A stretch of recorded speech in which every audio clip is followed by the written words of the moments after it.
Après le film documentaire consacré à Abdoulaye Fadiga, premier gouverneur de la Banque centrale des États de l'Afrique de l'Ouest, cette nouvelle production vise à rappeler l'action menée par Alassane Ouattara, son deuxième gouverneur. Ces deux expériences à la tête de la BCEAO et du gouvernement ivoirien, conjuguées à celles acquises au sein du FMI, ont fait de lui un homme rompu à l'exercice du pouvoir d'État dont la conquête ne lui sera pas aisée. De toute évidence, son ascension n'aurait pas été possible sans des ressources morales, humaines et intellectuelles conséquentes. Des ressources grâce auxquelles il a également su mener des actions multiformes et de grande envergure en faveur des institutions ouest-africaines et de la Côte d'Ivoire. Ce documentaire nous raconte les grandes étapes de la carrière exceptionnelle d'Alassane Ouattara et son apport reconnu à la Banque centrale de la première union monétaire du monde.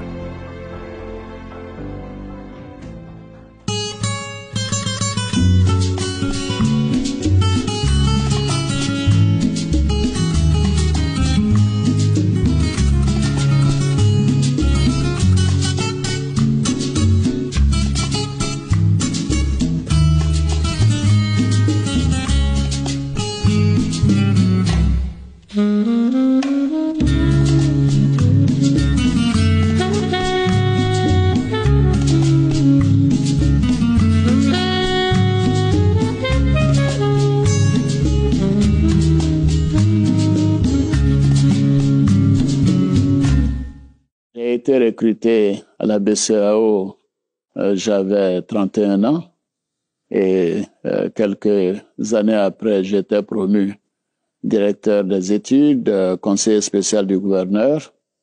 Donc, je faisais partie de la haute hiérarchie de la banque avec le gouverneur, le vice-gouverneur, le secrétaire général et moi-même comme la quatrième personnalité de la banque. C'était des années vraiment exaltantes.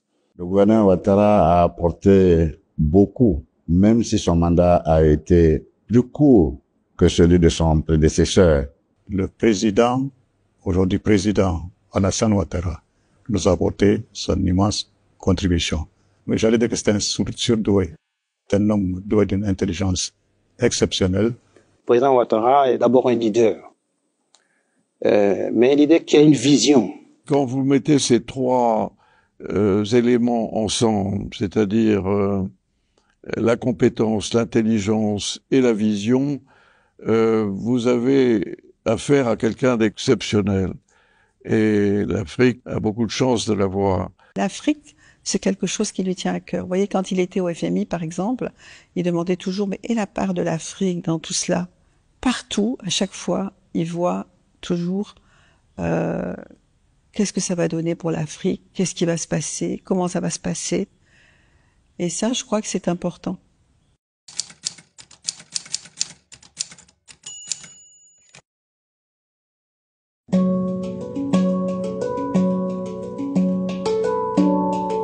Alassane Ouattara naît le 1er janvier 1942 à Dimbokro, ville située dans le centre de la Côte d'Ivoire, à 240 km au nord d'Abidjan et à 80 km au sud-est de Yamoussoukro. Au moment de la naissance du petit Alassane, cette bourgade est alors le chef-lieu du cercle du Nzikomwe, qui fait partie de la boucle du cacao, une des régions les plus prospères de la Côte d'Ivoire. Dimbokro est également une des gares ferroviaires de la régie Abidjan-Niger, l'unique ligne de chemin de fer qui traverse la Côte d'Ivoire. Alassane Ouattara est le fils de Dramane Ouattara et de Hadja Bintou Cissé. Dramane Ouattara, le père d'Alassane, est à l'époque un notable et riche commerçant établi à son compte après avoir exercé la profession d'instituteur et d'agent dans une maison de commerce, la Compagnie française de l'Afrique occidentale, la CFAO. Il est descendant de la dynastie de Sékou Ouattara, empereur de Kong. Bintou Cissé, la mère d'Alassane, est la fille d'Ibrahima Cissé, planteur et riche commerçant aussi, originaire de Gbéléban, dans la région d'Odiéné. Au cours des premières années de son existence, Alassane Ouattara grandit donc dans un milieu familial plutôt favorisé et dans un environnement social propice à l'éveil intellectuel. Il habite en effet dans un quartier cosmopolite et ouvert à la modernité. El Hadj Dramane Ouattara, dont le mode de vie témoigne de la réussite sociale, est déjà militant du RDA, le Rassemblement démocratique africain, un parti interterritorial créé à Bamako en 1946, qui domine la vie politique en Côte d'Ivoire et chez plusieurs de ses voisins. Il est par ailleurs lié au président de cette formation politique, Félix Houphouët-Boigny, qui a servi à Dimbokro en tant que médecin de 1934 à 1936. Nabintou, la plus jeune épouse de Draman, comprend très rapidement que l'éducation et l'avenir de sa progéniture dépendent d'abord d'elle-même. Elle décide de leur inculquer son éthique personnelle, empreinte de rigueur, de principes et de convictions. Elle dresse littéralement ses enfants, et plus particulièrement son fils aîné Alassane. Sa réussite conditionnant celle de ses cadets, il doit absolument être un modèle, et en cas d'écart de conduite, les punitions sont d'une extrême sévérité. Alassane apprend donc très tôt l'endurance. Sa mère tenait à le voir demeurer stoïque, fier et digne en toutes circonstances. En son âge mûr, l'économiste puis le politique surprendra plus d'un observateur par son calme devant l'adversité, par sa persévérance et par sa pugnacité. C'est certainement à sa mère Nabintou qu'il doit ces qualités qui lui seront très utiles dans les jours difficiles au moment des combats qu'il aura à mener. En 1950, Alassane Ouattara quitte le giron maternel et se rend à Saint-Doux en Haute-Volta avec son père, appelé par le devoir. Aux côtés de son père, dont il admire la lignée, il séjournera au cœur de l'ancien domaine des Ouattara et apprendra beaucoup là aussi.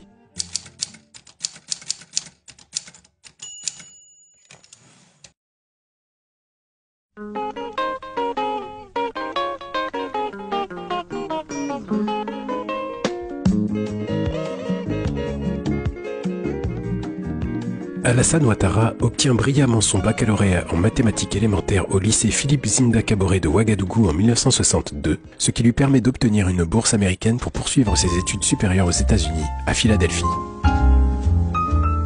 Là, il s'inscrit d'abord au Drexel Institute of Technology, où il opte pour la gestion des entreprises. Il obtient en juin 1965 le diplôme de Bachelor of Science in Business Administration. Il est ensuite admis à l'Université de Pennsylvanie. Fondée en 1740, cette institution fait partie de la Ivy League, une association qui regroupe les 8 universités les plus anciennes, les plus prestigieuses et les plus sélectives des États-Unis. C'est donc un véritable centre d'excellence qui accueille Alassane Ouattara en 1965. Il y excellera à son tour au point d'obtenir un poste de chargé de cours une fois son diplôme de master en sciences économiques validé en 1967. Il fait son entrée au Fonds monétaire international à Washington l'année d'après, en avril 1968, en tant qu'économiste. Ces 4 premières années passées au FMI sont une expérience inestimable pour Alassane Ouattara. Il y perfectionne ses connaissances en matière de relations économiques internationales, de gestion monétaire, financière et macroéconomique, et enfin, il y affûte ses connaissances en matière de développement également. Au service du FMI, le jeune cadre sillonne le monde en tant qu'économiste. Il visite de nombreux pays et s'enrichit de leur expérience en matière de politique économique et financière à travers les diagnostics et recommandations formulées dans le cadre des missions effectuées. En mai 1972, Alassane Ouattara décroche un doctorat d'État en sciences économiques à la Wharton School de l'Université de Pennsylvanie. Il acquiert ainsi une stature d'expert qui lui vaut d'être recruté en août 1973 par Daniel Kabou, alors directeur général adjoint de la BCAO, la Banque centrale des États de l'Afrique de l'Ouest. C'est ainsi qu'Alassane Ouattara va se consacrer à l'Union monétaire ouest-africaine et à l'Afrique.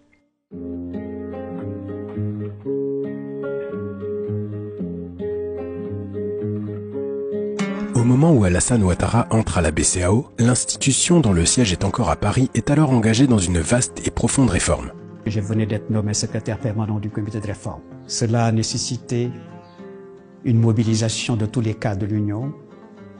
Ces travaux aboutissent en définitive grâce à l'arrivée d'un homme venu du Fonds monétaire qui s'appelle Alassane Ouattara.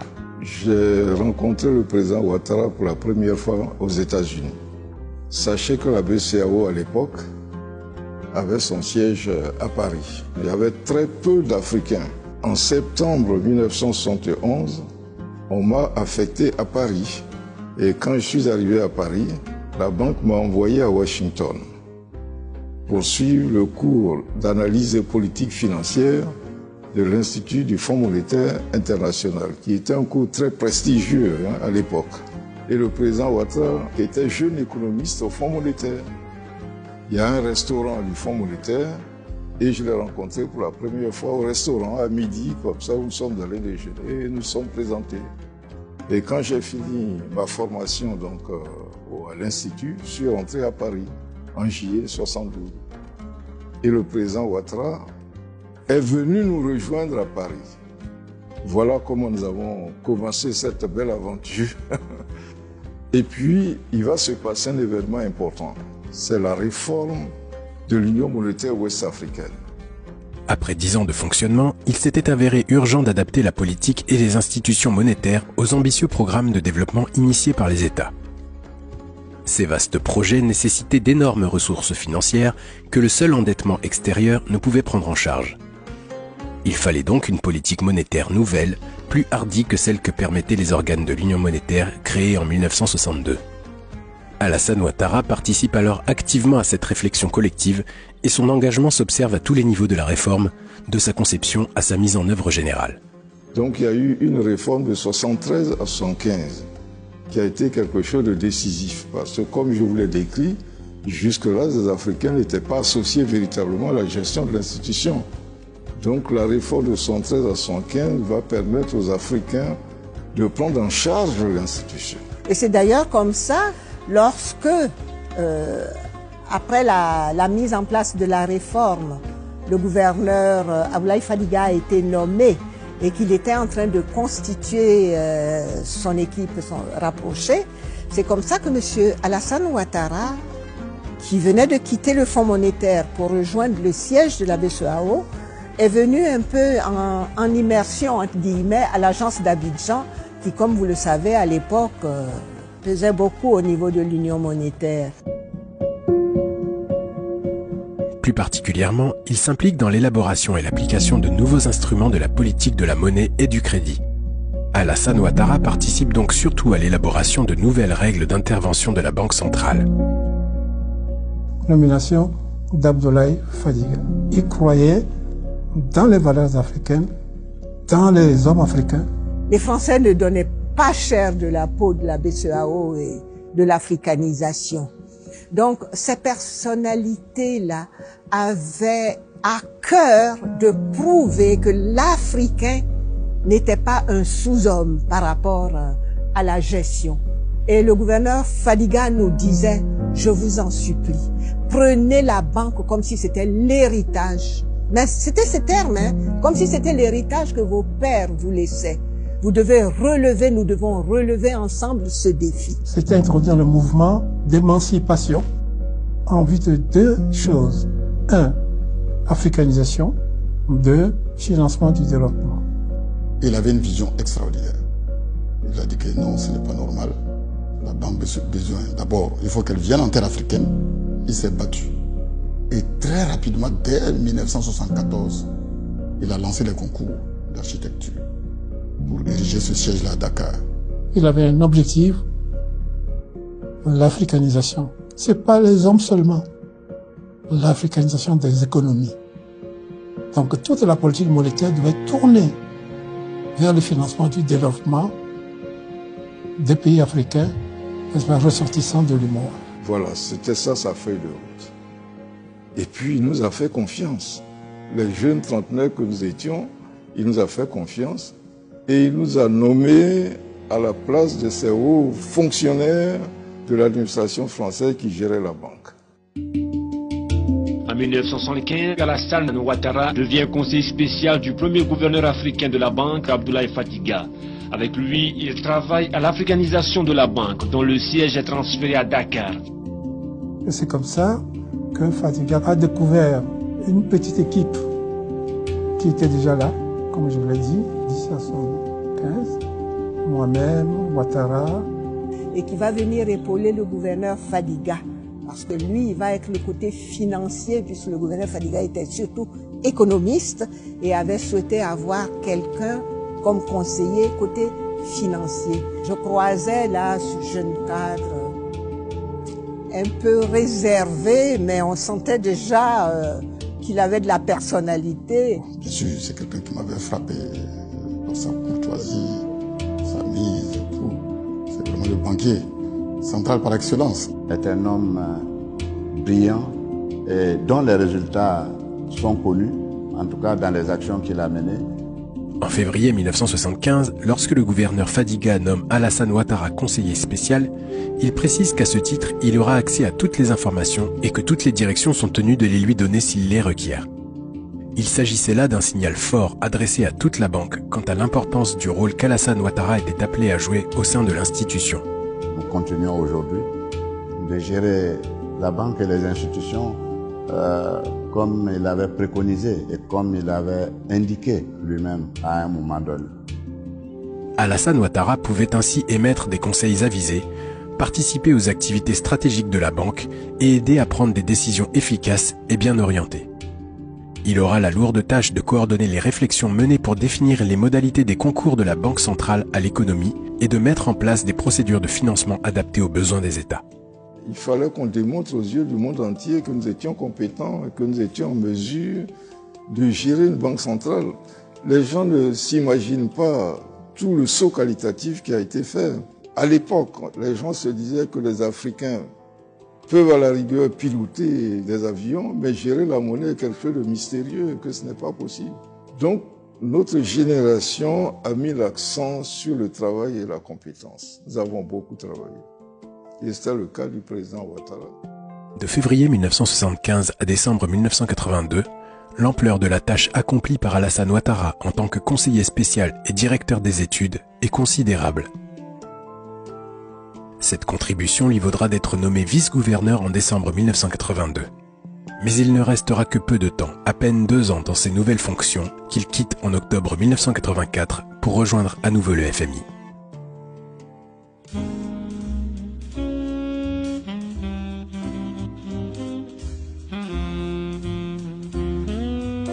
Il retrouve Washington comme directeur de département Afrique au Fonds monétaire international. Sa plus grosse direction puisqu'elle regroupe 50 États membres sur les 150 que compte l'institution.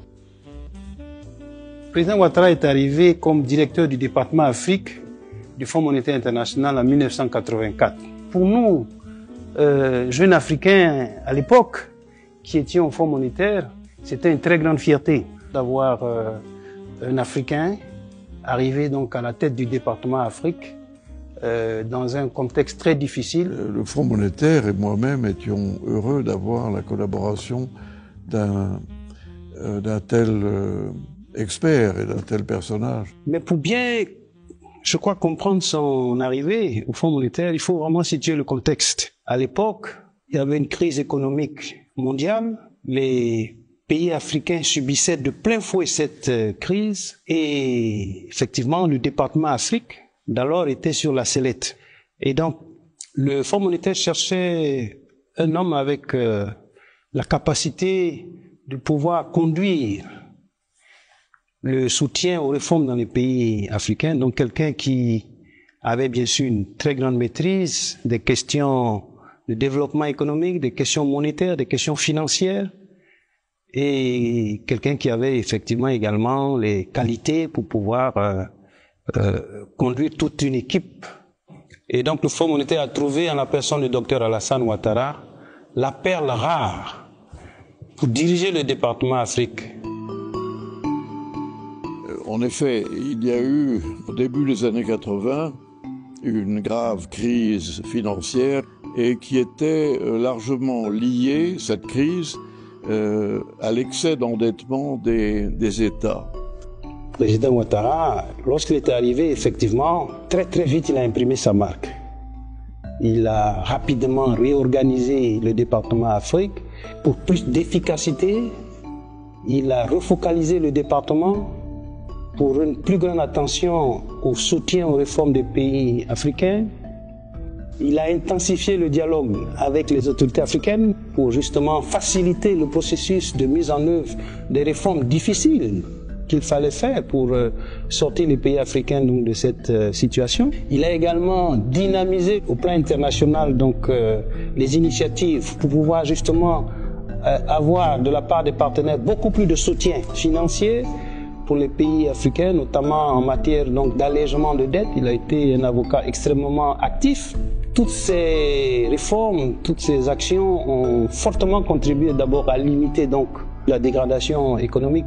Donc ça a été, je crois, un rôle majeur qu'il a joué Et je crois que d'ailleurs c'est compte tenu donc de toutes ces performances qu'en 1987, il a été nommé, donc en plus de ses fonctions de directeur du département Afrique du Fonds monétaire, il a été nommé conseiller du directeur général du Fonds monétaire international. À ce moment-là, nous étions à la fin des années 80. Il y avait une sorte de rupture de relations entre le Fonds monétaire international et les pays en développement. Ces pays étaient souvent dans des situations quasiment désespérées. Plusieurs d'entre eux étaient en situation de faillite, d'autres étaient étranglés par le poids de leur dette. Et malheureusement, le Fonds monétaire ne disposait pas de la possibilité de les aider, si ce n'est en leur faisant, avec des conditions sévères, tellement leur situation était difficile, en leur faisant des prêts à des taux d'intérêt favorables, mais qui ajoutaient à leur dette.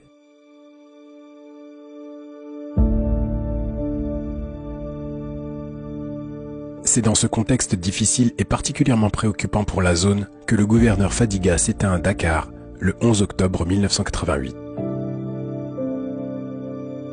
Nous étions tous en deuil, mais la question d'après se posait.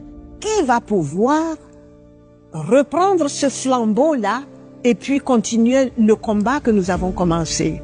Qui c'est qui va venir? Je ne suis pas sectaire, mais je me disais, j'espère qu'on ne va pas nous amener quelqu'un de l'extérieur.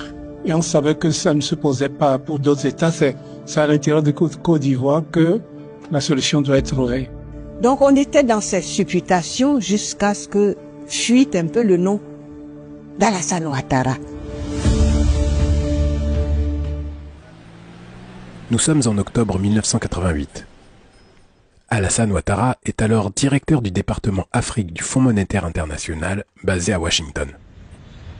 Il est à bord du vol Air Afrique en provenance de New York, qui doit décoller de Dakar pour Abidjan. La délégation de la BCAO qui le trouve à bord pense qu'il se rend comme eux aux obsèques du gouverneur Fadiga.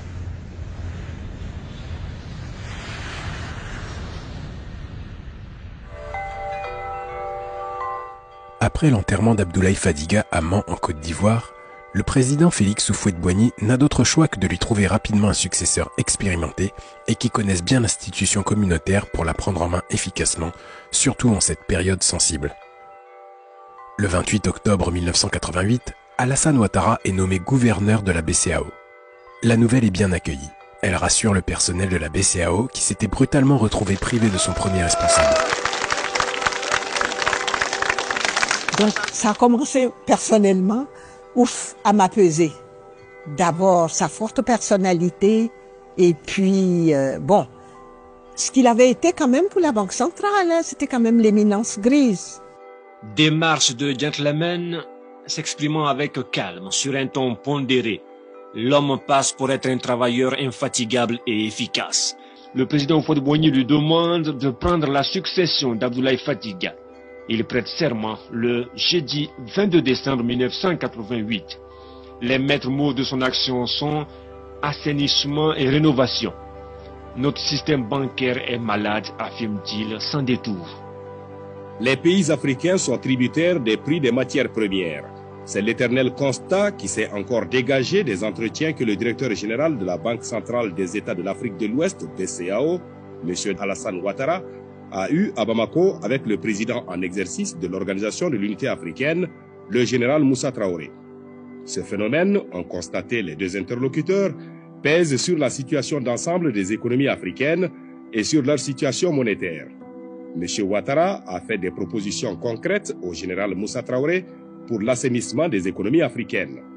J'ai indiqué au chef de l'État qu'il était important, dans une telle conjoncture, de redoubler d'efforts, d'assainir le système bancaire et de mettre l'accent sur la reconstitution des avoirs en devises de la Banque centrale.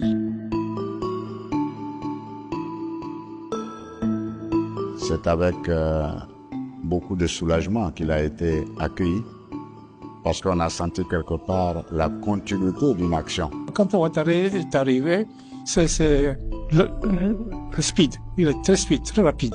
Pour le gouverneur Ouattara, il faut aller vite et bien parce que c'est ça qui permet l'efficacité. Il est convaincu qu'en très peu de temps, il faut faire beaucoup de choses, avec beaucoup de résultats, surtout pour des pays qui sont en développement et dont les économies doivent émerger le plus rapidement possible. Donc, il fallait gérer le temps, il fallait gérer la méthode, il fallait arriver à des résultats. Ce que j'ai retenu chez lui, vraiment, le peu de temps où j'ai servi, c'est un homme très méthodique. C'est vraiment le grand organisateur, très moderne, organisateur, va vite, va à l'essentiel. C'est le nouvel management. Lui, c'est le saut qualitatif en matière de politique monétaire.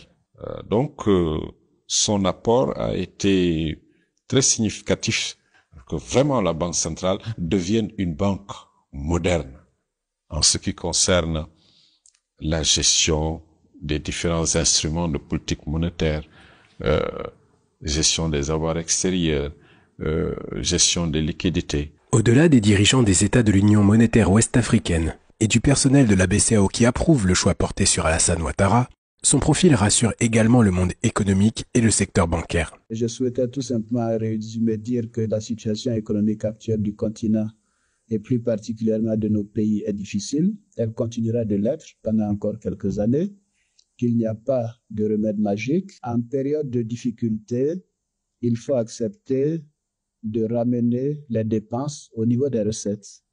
Ça, c'est le premier élément de l'ajustement économique. Au niveau de la monnaie, il faut s'assurer que la création monétaire va dans des secteurs productifs, qu'il n'y a pas de création monétaire pour financer tout simplement la consommation, mais pour financer l'investissement. Et nous nous efforçons à le faire. Quand on a une monnaie convertible comme la nôtre, nous essayons également de ne pas ignorer l'extérieur.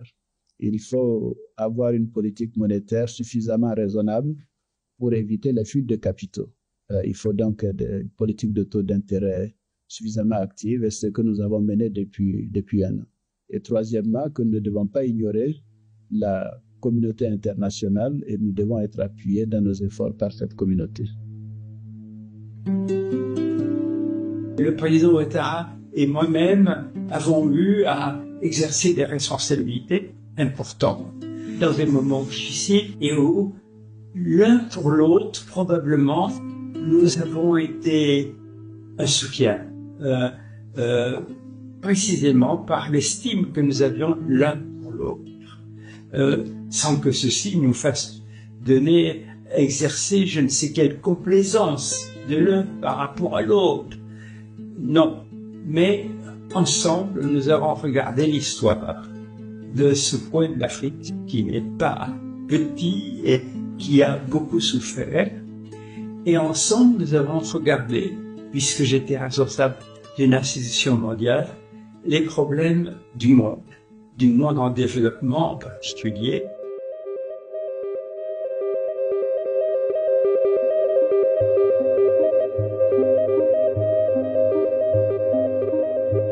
Sous l'impulsion du nouveau gouverneur Alassane Ouattara, la Banque centrale fait peau neuve. Dans un contexte de déficit public généralisé avec un bilan détérioré et un compte d'opération sans réserve de change, elle est obligée d'assainir son fonctionnement. Dans les années 80, les cours de certains produits massivement transformés en Occident, comme le café ou le cacao, se sont brutalement effondrés. L'arrivée sur le marché de producteurs, comme la Malaisie pour le cacao, en est partiellement responsable. Et l'Afrique, moins productive, est plutôt mal placée dans la compétition avec l'Asie et l'Amérique latine.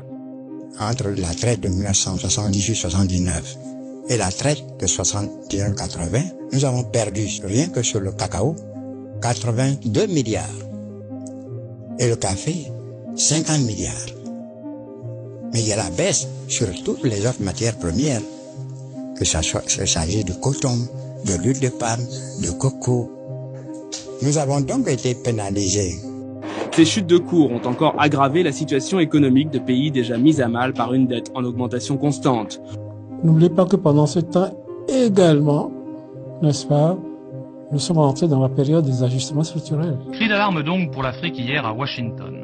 Selon le comité de développement du Fonds monétaire international et de la Banque mondiale, les pays au sud du Sahara sont menacés par un désastre économique, politique et social sans précédent. La politique de la Banque centrale qui était à l'époque le financement du développement, donc on a financé. Donc on a dû consolider le bilan de la Banque centrale. Les avances directes aux États et la forte dégradation du portefeuille des banques commerciales avaient beaucoup contribué à la détérioration du bilan de la Banque centrale. La BCEAO est une banque centrale. La BCEAO ne peut pas résoudre les problèmes structurels, mais c'est elle qui peut assurer aux investisseurs, aux institutions de développement, qui peut leur assurer que l'environnement monétaire local est propice à ces actions. Au lieu de la monnaie au service du développement, c'était le thème majeur, n'est-ce pas, de Kabou, Kodjo, Fadiga, le financement du développement. Bon, maintenant non, on dit c'est pas la monnaie qui finance le développement, c'est l'épargne qui finance le développement. Donc conduisons une politique monétaire d'incitation à l'épargne, donc par les taux d'intérêt, n'est-ce pas, et par l'accès au marché, comme tout le monde, l'unification des marchés monétaires.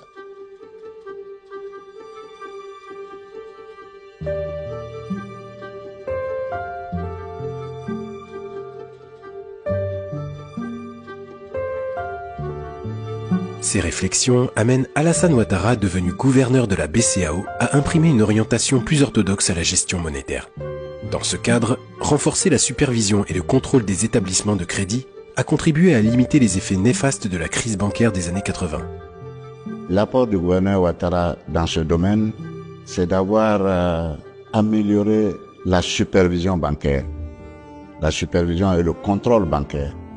L'Union monétaire se donne donc les moyens de mieux organiser la profession bancaire et de renforcer le contrôle des banques et établissements financiers. Ainsi, le 24 avril 1990, la convention régissant la commission bancaire de l'UMOA est signée. Une innovation majeure à l'époque. Grâce au gouverneur Alassane Ouattara, l'UMOA a été le précurseur d'une telle initiative. Une supervision désormais régionale est donc beaucoup plus efficace pour circonscrire les risques liés à l'activité du système bancaire et financier de la zone UMOA. Faire de telle sorte que les banques deviennent résilientes, qu'elles aient une politique de risque beaucoup plus appropriée dans un environnement économique qui n'est pas suffisamment développé, et surtout permettre au système bancaire de pouvoir mieux connaître leur clientèle et de pouvoir mieux gérer les crédits qui sont consentis en les orientant vers les secteurs productifs pour que la croissance soit maintenue, en tout cas accélérée. Par cette série de mesures d'assainissement supranational du système bancaire et financier, l'Union se donne aussi les moyens d'assurer une meilleure protection des déposants, car beaucoup parmi eux avaient souffert de nombreux préjudices causés par des banques mal gérées ou en faillite.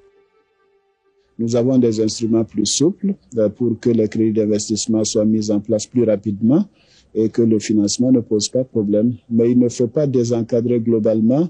Il faut savoir quel est le montant du crédit compatible avec l'activité économique d'une part et avec les objectifs de politique monétaire d'autre part. Le fait que le système bancaire applique des normes qui sont mondialement reconnues leur a permis d'avoir beaucoup plus de correspondants et de pouvoir mieux affronter les problématiques de distribution du crédit, de gestion des risques et en un mot, d'être plus résiliente.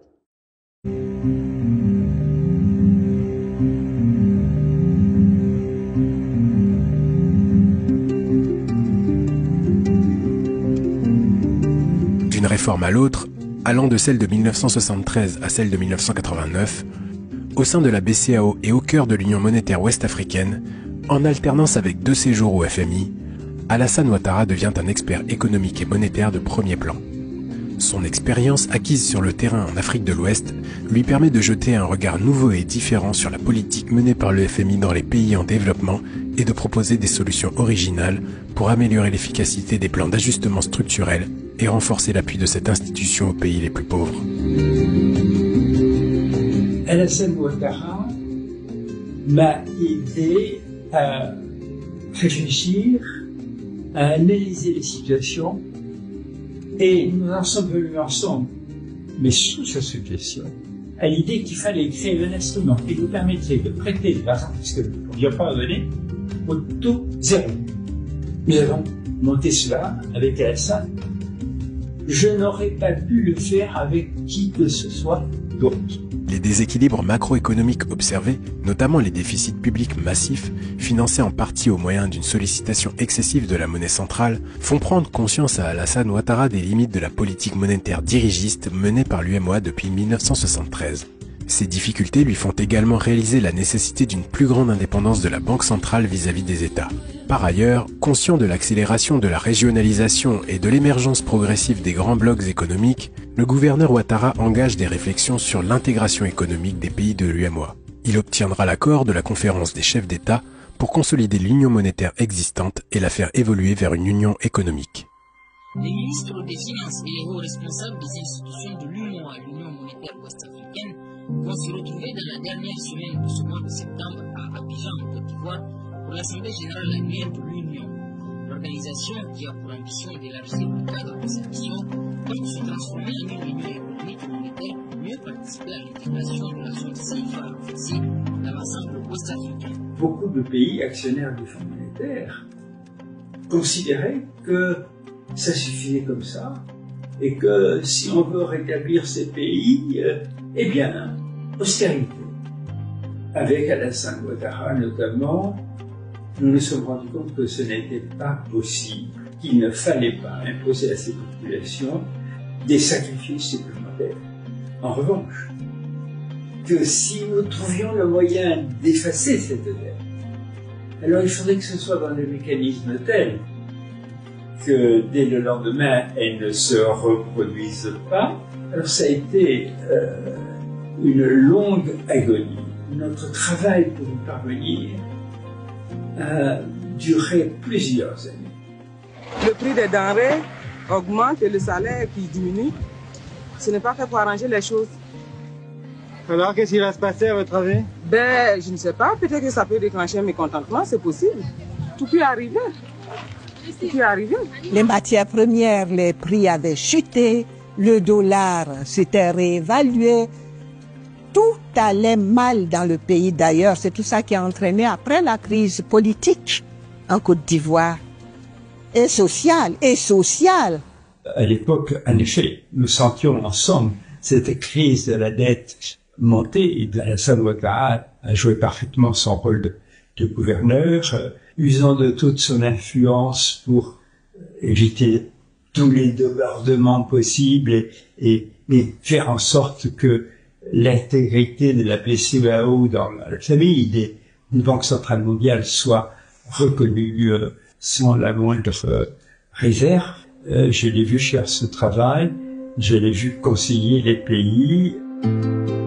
Ainsi, soucieux du rayonnement de la BCEAO, le gouverneur Ouattara s'applique à en optimiser les outils. L'objectif, rendre l'institution plus efficace pour agir en faveur des économies et des populations de l'UEMOA. Bien sûr, on avait déjà noté la modernisation de la gestion des instruments de politique monétaire. Je crois que ça, c'était important. Mais en plus, il y a eu l'assainissement du secteur bancaire, qui était une préoccupation à l'époque, avec toutes les difficultés que ce secteur connaissait. Mais il y a une partie de l'œuvre de gouverneur Ouattara qui n'est pas bien connue.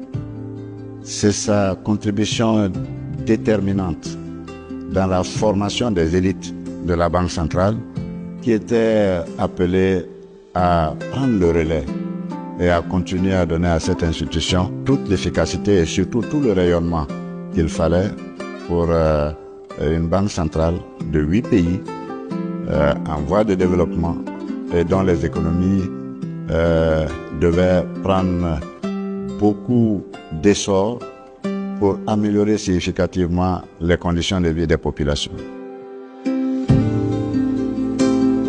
On travaillait, non seulement nous travaillions, nous tenions nos directions, mais nous dispensions aussi des cours au COFEB. Le président Ouattara dispensait des cours, moi aussi je dispensais des cours pour former nos jeunes cadres. Alors cette formation, elle a été à la fois efficace et elle a donné de bons résultats. Et nous avons appris à travailler, nous n'avons fait que ça, Donc c'est pas surprenant que le président de la République continue à travailler et à malmener ses ministres comme il le fait. Parce que on ne sait pas faire autre chose que ça. Les ambitions du gouverneur Ouattara pour la Banque centrale et l'UMOA étaient donc vastes et prometteuses. Mais il n'aura pas le temps de mener à bien tous les projets qu'il envisageait de réaliser. Appelé par le président Félix Houphouët-Boigny, le docteur Alassane Ouattara dut encore une fois répondre à l'appel du devoir et se rendre au chevet de l'économie ivoirienne en crise, laissant le soin à ses successeurs de poursuivre les chantiers initiés. En l'occurrence, Charles Konan-Banny qui dans un premier temps sera nommé gouverneur de la BCEAO par intérim le 4 décembre 1990. Je voudrais donc remercier en votre nom le gouverneur et lui dire que nous avons apprécié tout ce qu'il a fait jusqu'à présent. Il a fait beaucoup en très peu de temps. Et nous lui savons gré d'avoir fait cela. Je voudrais également lui renouveler tout notre appui, notre soutien pour l'œuvre qu'il accomplit. Et lui dire que nous sommes persuadés que les qualités qu'il a démontrées, que toute la nation ivoirienne découvre, mais pas nous, puisque nous le connaissions, ces qualités-là, nous en sommes fiers. Le départ du gouverneur Ouattara a été ressenti d'abord dans un premier temps comme une mission inachevée, parce qu'il avait entrepris des réformes importantes. Certaines avaient déjà été mises en œuvre, d'autres par contre n'avaient même pas encore tout à fait commencé ou étaient en cours.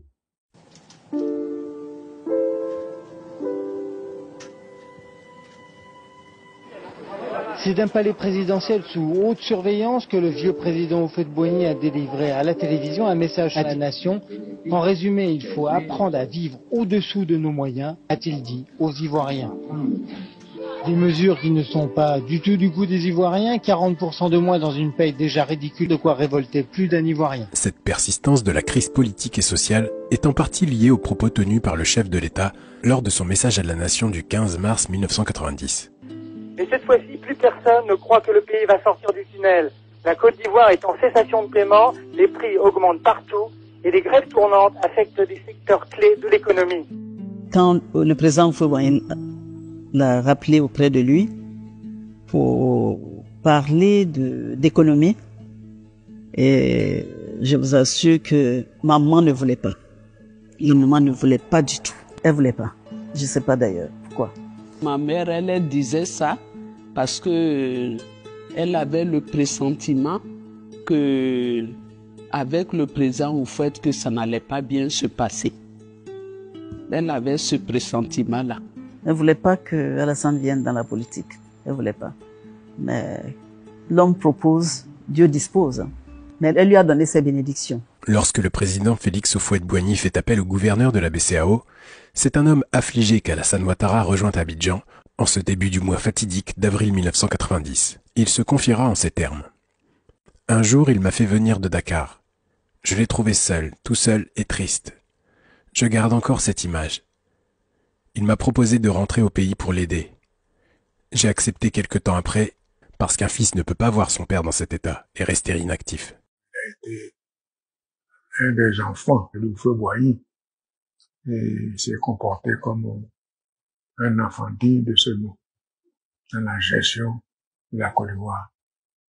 C'est un insigne honneur que le chef de l'État me fait en me nommant président du comité interministériel chargé de la mise en œuvre du programme d'ajustement économique et social. Je vais y consacrer toute mon énergie et la plus grande partie de mon temps, puisque je demeure dans mes fonctions de gouverneur de la Banque centrale des États de l'Afrique de l'Ouest à Dakar. Notre pays traverse de très graves difficultés depuis quelque temps. J'ai proposé au chef de l'État la suspension, donc une pause dans la mise en œuvre des mesures qui ont été annoncées ces derniers jours. Ainsi, d'avril à novembre 1990, en tant que président du comité interministériel de la coordination du programme de stabilisation et de relance économique, Alassane Ouattara tente de résoudre la crise financière provoquée par la chute des cours de matières premières et par le poids de la dette extérieure.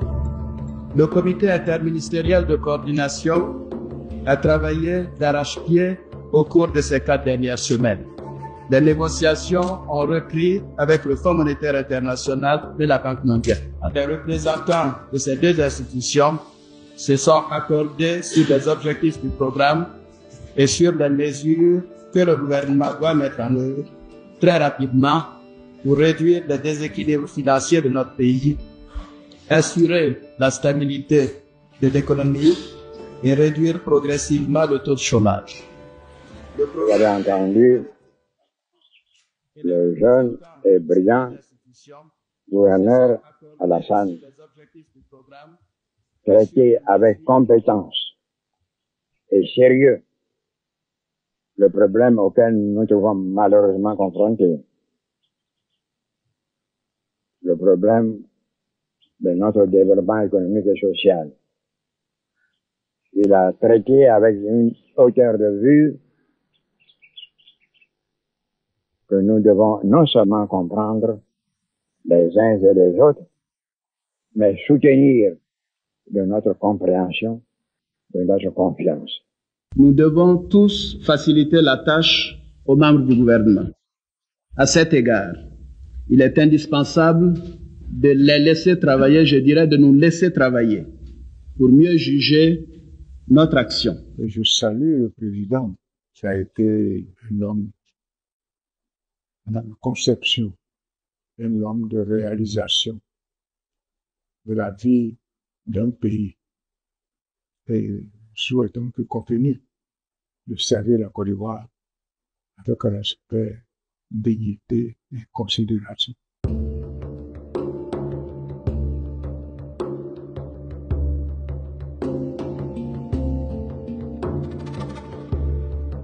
Le 7 novembre 1990, Alassane Ouattara est nommé par le président de la République, Félix Houphouët-Boigny, à la fonction de Premier ministre de Côte d'Ivoire qui a été créée à la suite d'une modification de la Constitution.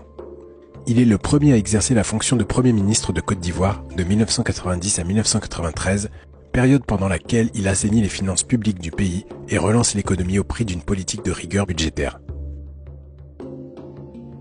Les dernières mesures prises dans ce cadre et qui visent à limiter la sortie du franc CFA afin de freiner la fuite des capitaux commencent à porter leurs fruits, notamment en Côte d'Ivoire, où les ministres des Finances feront le point sur l'ensemble des restructurations économiques en cours. Je pense que le gouverneur de la BCEAO a eu l'occasion de le dire que les sorties de capitaux ont beaucoup influencé les difficultés financières de nos États. Je dirais qu'elles ont été aggravées par ces sorties dont le rythme a doublé depuis un an. Pour la Côte d'Ivoire seule, nous sommes passés à un rythme mensuel de 5 milliards de rachats de billets à 10 milliards de rachats de billets par mois. Ceci est intolérable. À un moment où nous essayons de faire toutes les économies nécessaires, où nous essayons de mobiliser l'épargne, de favoriser l'investissement, de développer la privatisation pour attirer les capitaux, nous ne pouvons pas laisser sortir nos capitaux. De manière générale, les mesures concernées visaient à assurer la viabilité financière des États. Aussi, pour mettre un terme à cette évasion massive de capitaux, la BCEAO prendra la décision de ne plus racheter auprès de la Banque de France les billets en circulation en dehors de la zone UEMOA. Les résultats obtenus à ce jour en matière d'assainissement témoignent à la fois de la pertinence des mesures prises à cette époque par le gouverneur Ouattara et de la détermination avec laquelle elles ont été mises en œuvre. J'ai eu l'occasion de vous faire part des premiers progrès accomplis sur la voie de notre redressement économique.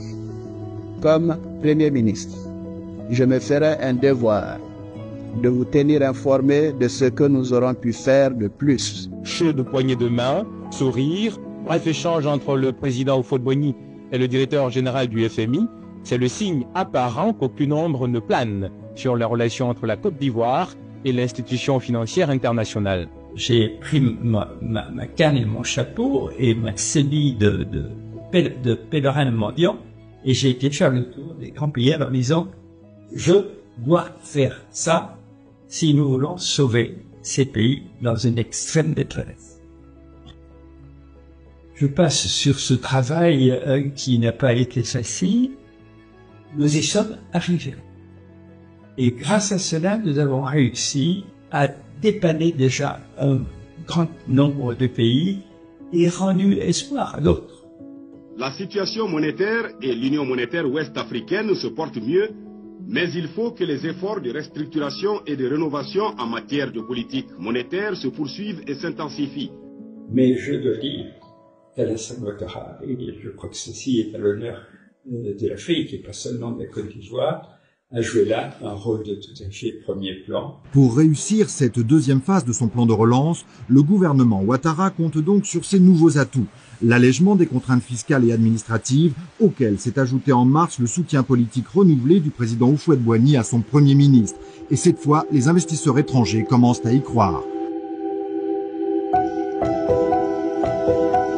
Le programme de stabilisation et de relance économique mis en œuvre finit par assainir les finances publiques et redonner confiance aux bailleurs de fonds.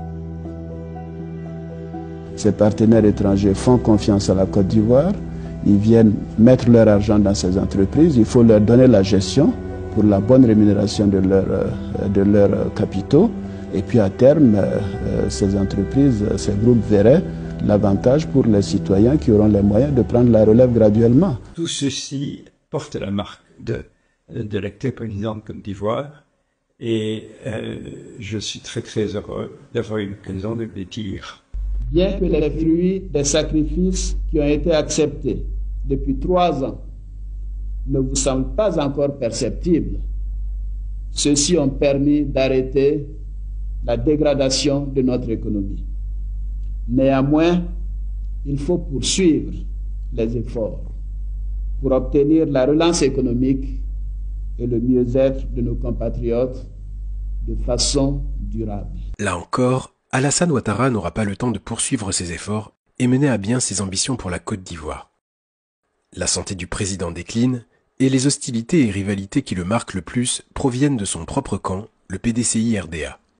Un autre chapitre de sa vie commence alors, certainement le plus difficile de son existence. Les signes que tout va très mal, Houphouët-Boigny a accusé les médias et les journalistes étrangers de s'intéresser plus à l'après-Houphouët qu'à autre chose. Mais après de 90 ans et 30 ans au pouvoir, l'Ivoirien aussi s'interroge avec inquiétude sur l'après-Houphouët et des lendemains qui risquent d'être fort agités.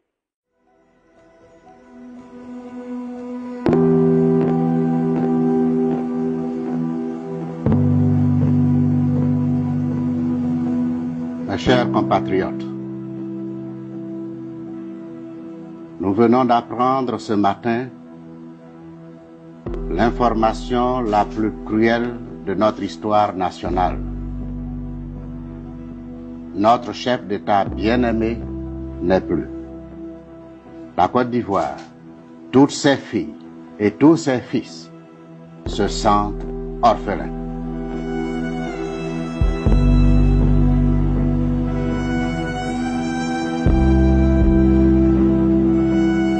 Côte d'Ivoire, Félix Houphouët-Boigny s'éteint le 7 décembre 1993. Henri Konan Bédié, celui que l'on surnommait le Sphinx pour sa discrétion, a fait mentir sa réputation et ses biographes.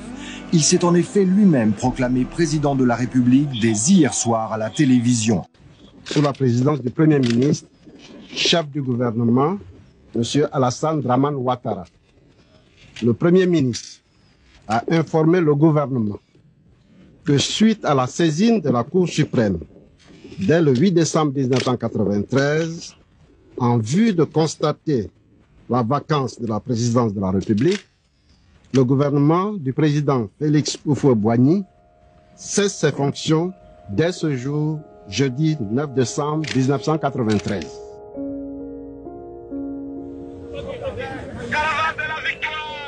Novembre 1994, Konan Bédié est en campagne. Il est sûr de l'emporter. Pourtant, le 13 décembre, il fait voter une loi électorale qui exige que les candidats soient ivoiriens de naissance, ainsi que leurs parents. Le développement de ce concept d'ivoirité avait ainsi pour seul but d'empêcher la candidature d'Alassane Ouattara. Et pourtant, comme le disait le président Félix Houphouët-Boigny lui-même, il a des frères députés avec la même filiation. La nationalité ivoirienne de sa fratrie n'a jamais été remise en question. Au décès du président Houphouët, ce qu'on ne voulait pas, c'est arrivé. Bon, heureusement que mon frère, c'est quelqu'un qui est très sage. Il est très mûr d'esprit. Il n'a pas voulu qu'il y ait vraiment un bras de fer entre lui et le président Bédié. Donc il a préféré se retirer pour que l'enterrement du président Houphouët se passe vraiment dans le calme, quoi. C'est vraiment dommage qu'il y ait eu tout ça. C'est vraiment dommage parce que le pays était bien parti, hein. Je crois que de 90 à 93, nous avons mené une gouvernance qui était en train de transformer profondément le pays. Et puis, le décès est venu, et puis il n'y a pas eu d'entente véritable, il y a eu tous ces problèmes-là. S'il n'y avait pas eu tout ça, pensons que 5 ans après, plus tard, le pays aurait connu vraiment un développement fulgurant, puisqu'on avait assaini vraiment la gestion du pays à l'époque, compte tenu de toutes les mesures que nous avons eu à prendre. C'est vraiment dommage qu'il y ait eu tous ces malentendus. C'est un monsieur qui nous a tout donné. On ne savait pas un jour qu'il allait devenir un homme politique, hein. Il était un banquier. Il est parti vraiment la tête haute. Alassane Ouattara était donc disponible. Je lui ai demandé immédiatement de me rejoindre de nouveau au Fonds monétaire pour devenir tout simplement un de mes 3 adjoints. Alassane Ouattara nommé directeur général adjoint du Fonds monétaire international. C'est la télévision ivoirienne qui l'a annoncé hier soir, tandis qu'à Washington, des sources monétaires confirment la restructuration de l'organigramme du FMI par la création de 3 postes de directeur adjoint qui seront confiés à un Américain, un Asiatique et un Africain. Les 5 années qu'Alassane Ouattara passe au FMI en tant que directeur général adjoint sont particulièrement riches d'enseignements pour lui. Il a sous sa responsabilité plus de 80 pays. Il est aussi chargé de suivre la mise en œuvre des programmes du FMI dans les pays émergents et remplace le directeur général Michel Camdessus lorsque celui-ci est absent. Et avec lui, avec un professeur de MIT, avec 2 autres remarquables collaborateurs, nous avons constitué ce que le personnel du Fonds monétaire appelé The Golden Team. Nous avons pu faire face à la crise dramatique du Mexique, la transition de l'Union soviétique vers 15 démocraties de marché, puis est venue la crise asiatique à la fin des années 90, et là aussi, appliquant les mêmes méthodes, avec le soutien de cette équipe formidable, le travail a pu être fait.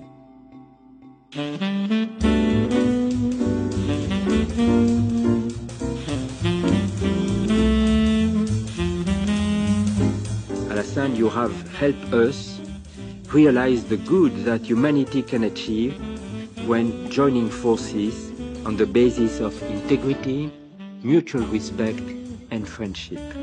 Alassane Ouattara quitte ses fonctions de directeur général adjoint du FMI le 31 juillet 1999 pour effectuer son retour sur la scène politique ivoirienne.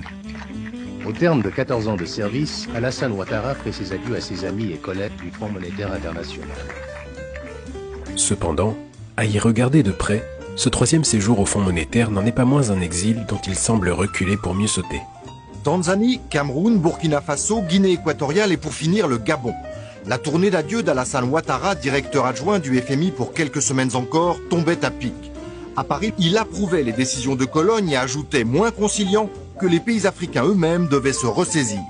Personne n'est dupe, la tournée d'adieu d'Alassane Ouattara est aussi une tournée de présentation.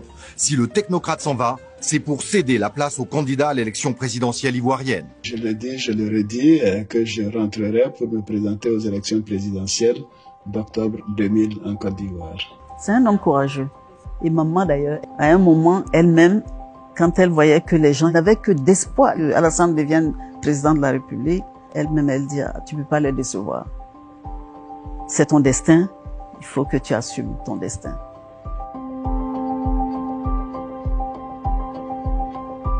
Le lendemain, il est désigné président du Rassemblement des Républicains, parti centriste et libéral fondé par le député Jenny Kobina 5 ans auparavant. Il annonce alors son intention de se présenter à l'élection présidentielle de 2000 et estime bénéficier d'une parfaite éligibilité en remplissant les conditions requises en matière de nationalité, de filiation et de résidence. mais c'est sans compter sur la détermination des autorités en place à lui barrer le chemin. Et en réaction, le pouvoir en place émet un mandat d'arrêt pour faux sur l'identité et usage de faux documents administratifs. Après qu'on ait rejeté sa candidature à l'élection présidentielle en 2000, nous sommes restés au téléphone pendant 1 heure de temps. Et il a passé le temps à me dire, Ibrahim, j'ai mal. Il y a des valeurs que j'ai cultivées toute ma vie. Et des gens comme le président du Conseil constitutionnel viennent fouler ça aux pieds. L'intégrité, l'honorabilité. Et ils se sont même permis d'insulter mes parents.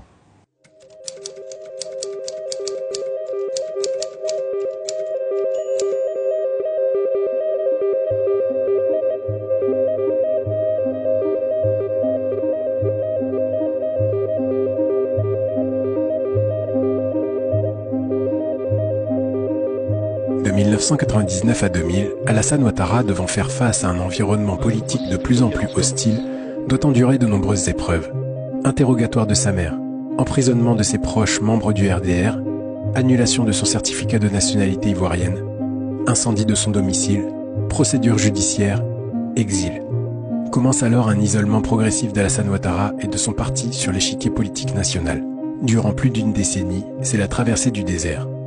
Oui, nous avons passé des moments très difficiles quand nous étions dans l'opposition, notamment en 2000, en 2002 et en 2010. 2010. Après 10 longues années d'épreuves, Alassane Ouattara peut enfin présenter sa candidature à l'élection présidentielle ivoirienne. Comme vous le savez, nous avons eu plusieurs épreuves à traverser et il les a toujours traversées de façon très stoïque et de façon très calme aussi. Je crois que son calme nous aidait beaucoup parce que il essayait de régler les choses très calmement. Et dans la politique, vous savez, c'est pas comme dans le milieu bancaire, c'est plus difficile. Bien sûr, on a des ennemis et donc ce n'était pas simple. Heureusement qu'il avait le soutien de sa famille parce que durant cette traversée du désert-là, nous l'a tous soutenu. Je crois que c'est ce qui l'a beaucoup aidé à continuer son combat. Avril 2011, Laurent Gbagbo est arrêté. Conscient du ressentiment qui habite alors bon nombre des partisans des deux camps, et craignant pour l'intégrité physique de son adversaire, Alassane Ouattara en appelle vigoureusement aux forces de défense pour veiller à ce qu'il ne lui soit fait aucun mal. La victoire d'Alassane Ouattara est alors reconnue par la conférence des chefs d'État de l'UMOA et par la CEDEAO. Elle est ensuite certifiée par l'Organisation des Nations Unies. Je le dis en toute franchise, c'est quelqu'un d'exceptionnel. Il est tellement soucieux de son prochain. Je vais aller plus loin. Même ses adversaires politiques, il fait preuve de compréhension que vous ne pouvez pas imaginer. Les gens lui font des choses et il pardonne. C'est quelqu'un qui pardonne. Notre mère disait que, je vais vous dire en langue et puis je vais vous traduire ça. Alassane du Soufrani Bekoudou. Ça veut dire que Alassane, il pardonne trop.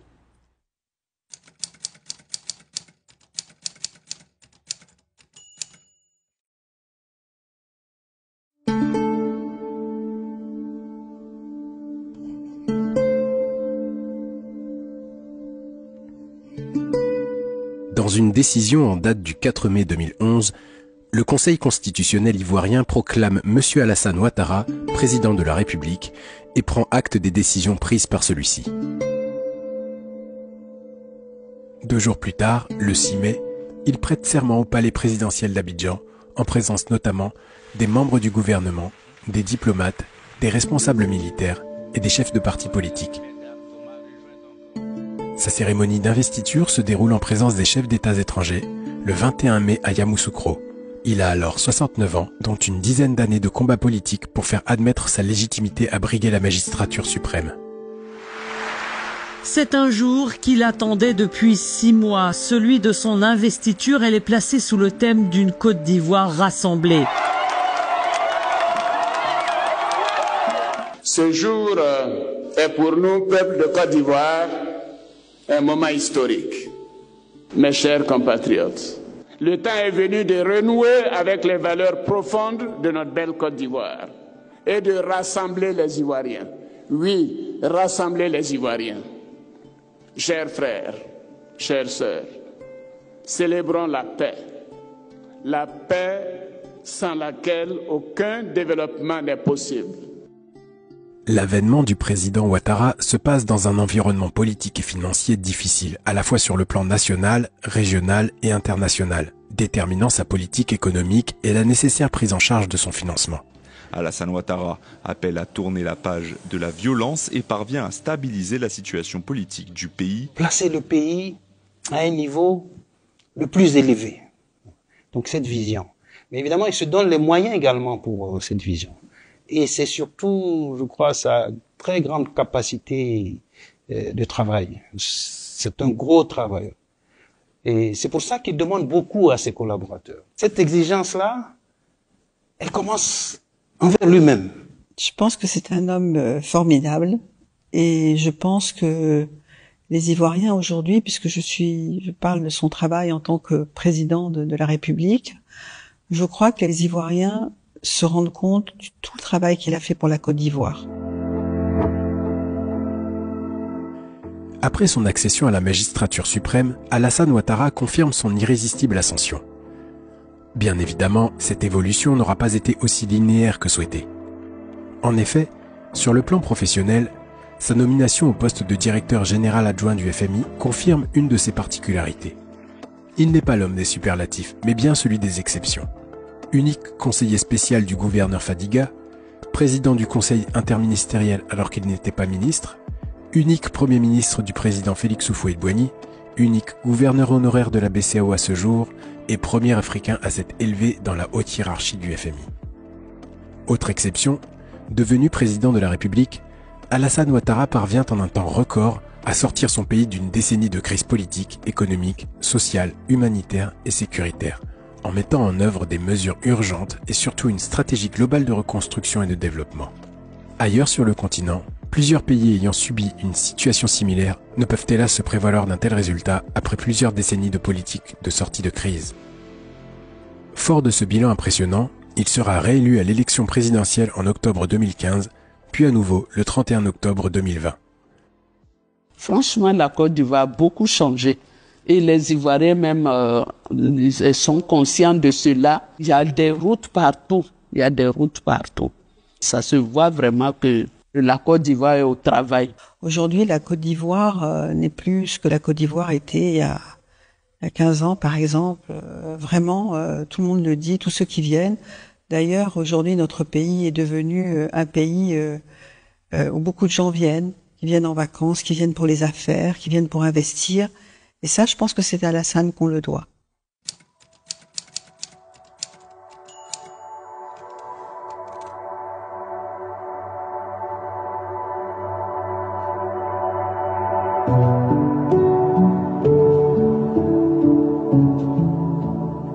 L'ampleur de la tâche à accomplir n'aura jamais fait reculer Alassane Ouattara, surtout lorsqu'il s'agissait d'apporter des solutions adaptées aux besoins des économies africaines et de l'UMOA en particulier.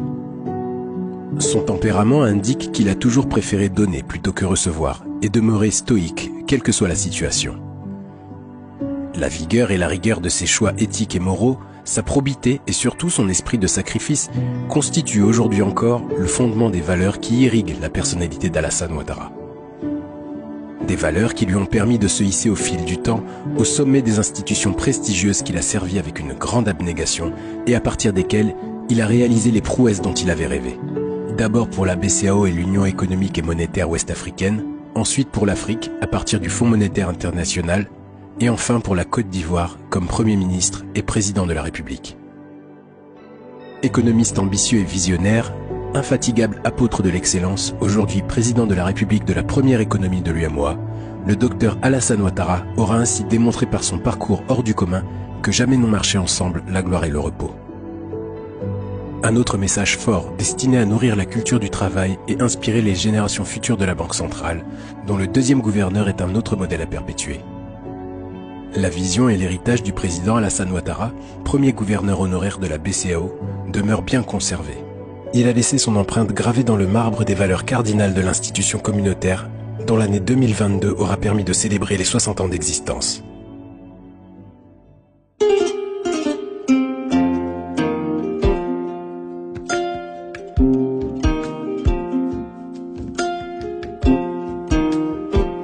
Ce que je peux dire de mon frère, le président Alassane Ouattara, c'est que c'est un homme d'une très grande sensibilité. Il sait où il va dans tout ce qu'il fait. Je pense qu'il a ceci de particulier, c'est que quand un acte est posé, il est mûrement réfléchi. Cette période-là de ma vie est une période qui a été éclairée, enrichie, rendue possible par l'amitié qui s'est nouée entre Alassane Ouattara et moi. Quand il est là, deux fois, il sort de sa chambre, il vient, il dit « Ah, aujourd'hui, j'ai passé une bonne journée. » Tu penses qu'il va te dire que j'ai rencontré telle personne, bien sûr.